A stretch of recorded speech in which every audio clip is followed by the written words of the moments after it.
الله تعالى في كتابه الكريم. أعوذ بالله من الشيطان الرجيم. بسم الله الرحمن الرحيم.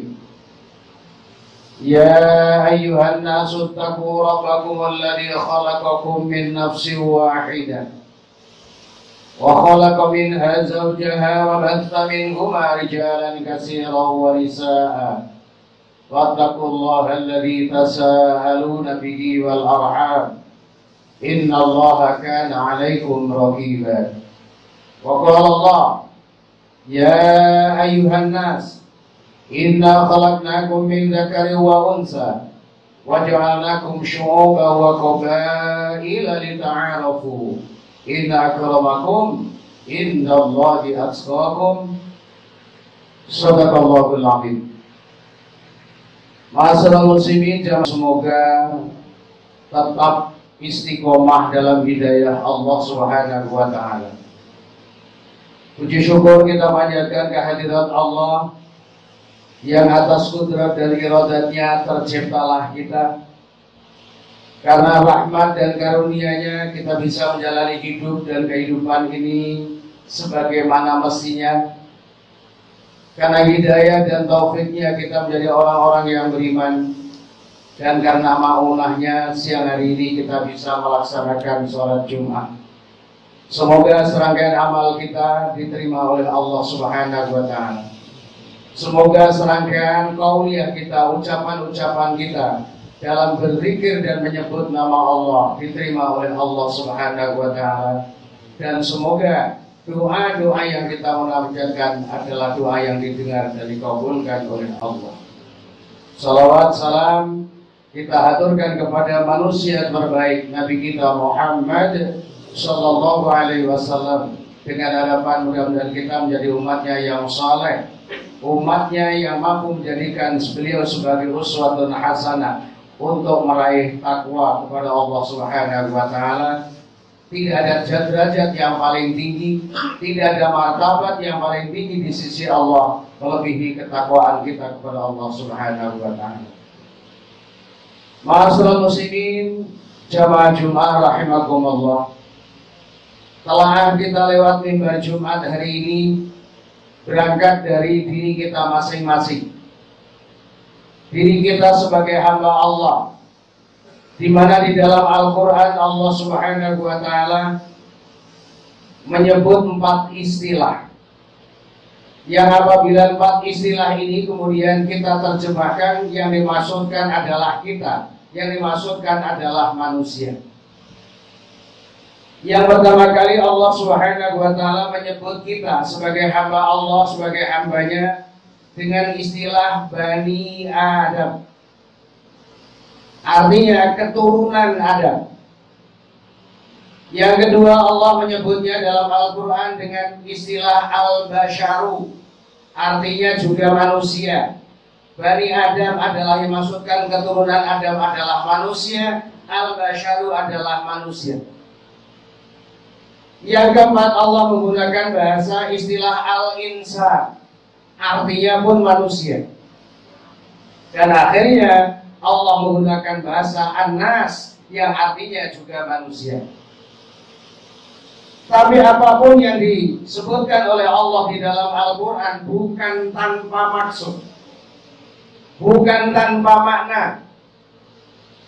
Allah Subhanahu wa ta'ala menggunakan bahasa Bani Adam yang artinya keturunan Adam, yang dimaksudkan adalah manusia, dengan maksud bahwa siapapun hamba Allah, siapapun manusia harus sadar bahwa dia satu keturunan, dalam hal ini adalah keturunan Adam. Kesadaran ini tidak hanya sekedar kesadaran bahwa saya adalah anak cucu Adam, tapi Allah Subhanahu wa ta'ala berfirman di awal surat An-Nisa, Ya ayyuhan nasu taqu rabbakumul ladzi khalaqakum min nafsin wahidah. Wahai manusia, yang dimaksudkan adalah kita manusia,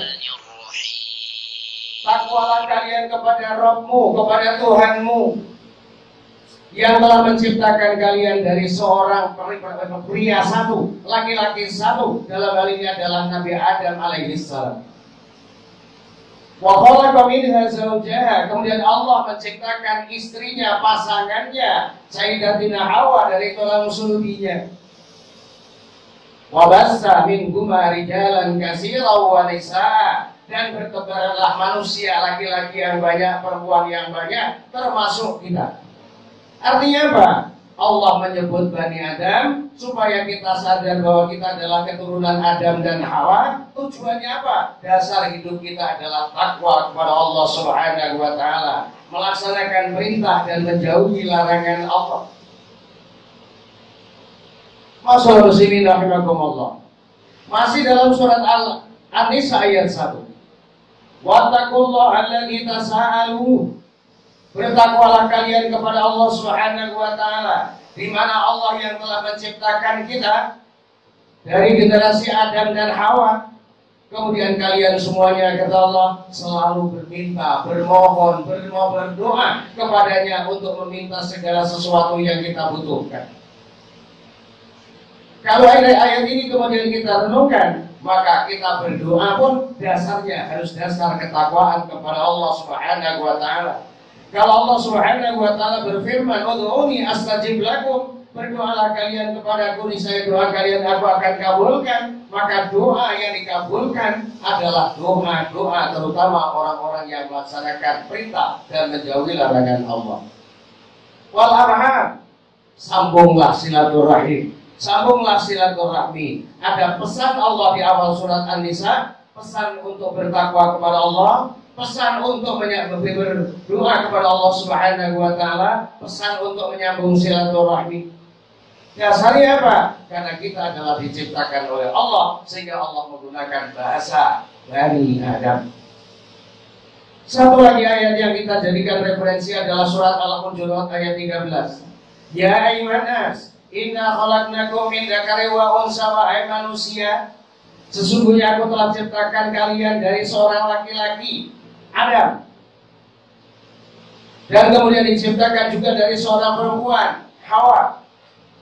Dari Adam dan Hawa diciptakan oleh Allah manusia yang begitu banyak, laki-laki dan perempuan yang banyak, bersuku-suku, berkabilah-kabilah. Tapi ada garis bawah yang amat dalam. Dalam hal ini adalah inna akramakum indallahi atqakum. Semuanya diciptakan oleh Allah berkabilah-kabilah, bersuku-suku bangsa, semuanya dasarnya untuk saling memahami. Lita'arafu, bukan sekedar saling mengenal, tapi lita'arafu, lebih dalam dari mengenal adalah saling memahami antara makhluk yang satu dengan makhluk yang lain, manusia yang satu dengan manusia yang lain, suku yang satu dengan suku yang lain, kabilah yang satu dengan kabilah yang lain, saling memahami. Karena Allah menggarisbawahi yang paling mulia di antara suku-suku yang ada di bulan bumi adalah yang paling takwa di antara kalian kepada Allah Subhanahu wa Ta'ala. Masalah muslimin rahimakumullah. Jadi intinya kita dipanggil oleh Allah dengan Bani Adam supaya kita sadar bahwa kita adalah seketurunan. Untuk apa kita diciptakan oleh Allah? Untuk saling memahami. Siapa yang paling mulia di antara suku-suku yang ada, kabilah yang ada? Tidak ada satupun. La fadla li ahadin, la fadla li arabiyyin wa la ajamiyyin illa bittaqwa. Tidak ada satu kemuliaan yang antara satu dengan yang lain, orang Ajam atau orang Arab, kecuali dengan ketakwaan yang kepada Allah Subhanahu wa Ta'ala. Maka kita harus sadar kita adalah hamba Allah, pilihan Allah, keturunan Adam. Mari kita tingkatkan takwa kita kepada Allah Subhanahu wa Ta'ala. Masalah muslimin rahimakumullah. Yang kedua, Allah menggunakan kata al-bashar. Dilihat dari sudut fisik manusia secara pribadi, Allah menyebutnya al-bashar. Contoh yang paling konkret di akhir surat Al-Kahfi. Qul innama ana basyarum mislukum, kata Allah, Muhammad, katakan kepada umatmu, aku adalah manusia biasa. Basyarun mislukum, artinya secara fisik Nabi Muhammad itu sama dengan kita yang laki-laki. Quran yang diberikan oleh Allah adalah sama. Hanya Allah menyatakan yuha ilayya, hanya aku diberikan wahyu oleh Allah Subhanahu wa Ta'ala. Apa artinya dari kata basyar ini? Siapapun kita manusia wajib memanage pribadi-pribadi kita secara baik. Memanage pribadi kita, memanage fisik kita, memanage rohani kita, akal kita, nurani kita, nafsu kita supaya menjadi orang-orang yang baik, maka kemudian Allah menggunakan kata al-bashar. Contoh konkret adalah Nabi Muhammad, manusia biasa, tapi karena diberikan wahyu oleh Allah, dia mampu memanage fisiknya secara baik, rohaninya secara baik, dan bahkan melaksanakan perintah Allah untuk menyampaikan risalah Islamnya. Tugas ini pun menjadi tugas kita bersama untuk memperbaiki diri kita. Yang ketiga, Allah menggunakan bahasa al-insan, artinya pun manusia.